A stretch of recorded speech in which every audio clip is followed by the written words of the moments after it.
রহমানের আপনারা এই যে যাকে দেখতে পাচ্ছেন এগুলো হলো আমাদের আলমগীর কাকা, আলমগীর ভাই নামে পরিচিত। এই যে দেখতে পাচ্ছেন কুলফি মালাই, ইনি দীর্ঘদিন যাবত এই কুলফি মালাই বিক্রি করে থাকেন সীমান্ত বাজার, কাজীপুর এবং সিরাজগঞ্জের বিভিন্ন জায়গায়। দেখতে পাচ্ছেন আপনারা এই যে এইরকম একটা ভ্যান গাড়িতে তিনি কুলফি মালাই বিক্রি করে থাকেন। এই যে দেখতে পাচ্ছেন কুলফি মালাই ছাড়াচ্ছে। কুলফি মালাই ছাড়ানোর পরে আপনাদের চাচার বিষয়ে আত্মপত্য এবং চাচার বাড়ি কোথায় এগুলো জানানোর চেষ্টা করবো। আলমগীর ভাইয়ের কুলফি মাখন মালাই আপনারা দেখতে পাচ্ছেন অনেক সুন্দর, এগুলো এই যে বানিয়ে থাকে এই যে কোটার ভিতর থেকে এইগুলো এই যে এইভাবে ছাড়ানো হচ্ছে, ছাড়িয়ে বিদেশে মানে এটা প্রচলিত আছে, অনেক সুস্বাদু হয়ে থাকে, বিভিন্ন জায়গায় তিনি বিক্রি করে দেন। কাকা কেমন আছেন? আলহামদুলিল্লাহ খুব ভালো। তাহলে আপনার বাড়ি? আমার বাড়ি উদগাড়ি। তাহলে উদগাড়ি আমাদের ইউনিয়নের মানুষ, গান্ধাল ইউনিয়নের মানুষ। আপনি কতদিন যাবত এই কুলফি মালাই বিক্রি করছেন?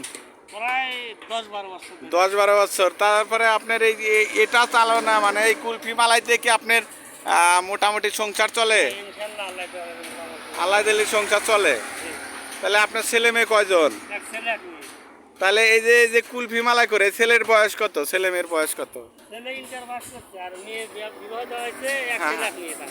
তাহলে এগুলো করে মোটামুটি আপনার সংসার আল্লাহ চালায়। চলে। আপনি কোন কোন জায়গায় বিক্রি করে থাকেন?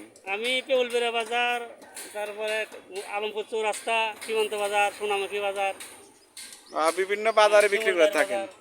আপনারা এই যে দেখতে পাচ্ছেন এরকম একটা ভ্যান গাড়ি নিয়ে অনেকেই যে কুলফি খাওয়ার জন্য এসেছে দেন, তাকে দেন। কুলফি খাওয়ার জন্য এসেছে, যে আপনারা দেখতে পাচ্ছেন দিয়ে দিল। অনেক সুন্দর এই যে কুলফি মালাই তিনি বিক্রি করে থাকেন। এবং আপনারা দেখতে পাচ্ছেন এই যে রাস্তার পাশে, এটা হচ্ছে কাজীপুর সিরাজগঞ্জ রোড। বর্তমানে আমরা অবস্থান করছি সীমান্ত বাজার। এই যে সীমান্ত বাজারের পাশেই কাকাকে পেয়ে, অর্থাৎ এই যে আমাদের এই প্রিয় এই চাচাকে পেয়ে, আলমগীর চাচাকে পেয়ে আমরা এই যে কুলফি মালাই এখন খাওয়ার চেষ্টা করছি। এই দাদা কুলফি মালাই খাবেন? এই যে দেখতে পাচ্ছেন আর একজন মুরব্বী, বীর মুক্তিযোদ্ধা, তিনি এসেছেন এবং এগুলো দেখার জন্য। এই যে দেখতে পাচ্ছেন কুলফি মালাই অনেক সুন্দর। আর আপনারা এই চাচাকে অনেকে চিনে থাকবেন। এই চাচার সম্পর্কে আসলে বলার কিছু নাই, তার হাতের জাদুর ছোঁয়া দিয়ে এই কুলফি মালাই তৈরি করে থাকেন। চাচা এই কুলফি মালাইয়ের ভিতরে কি কি আইটেম দেন? দুধ, বাদাম, কিশমিশ, এলাচ, লবঙ্গ, এগুলো তো জানো।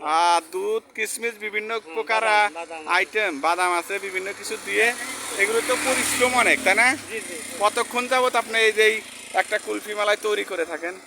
প্রায় আধা ঘন্টা পরিমাণ জাল দেওয়া লাগে। আধা ঘন্টা পরিমাণ এই যে বিভিন্ন আইটেম দিয়ে, বিভিন্ন কিছু দিয়ে আপনি এই কুলফি মালাই তৈরি করে থাকেন। ঠিক আছে কাকা, ভালো থাকবেন, সুস্থ থাকবেন এই কামনা করি। আল্লাহ হাফেজ। হ্যাঁ।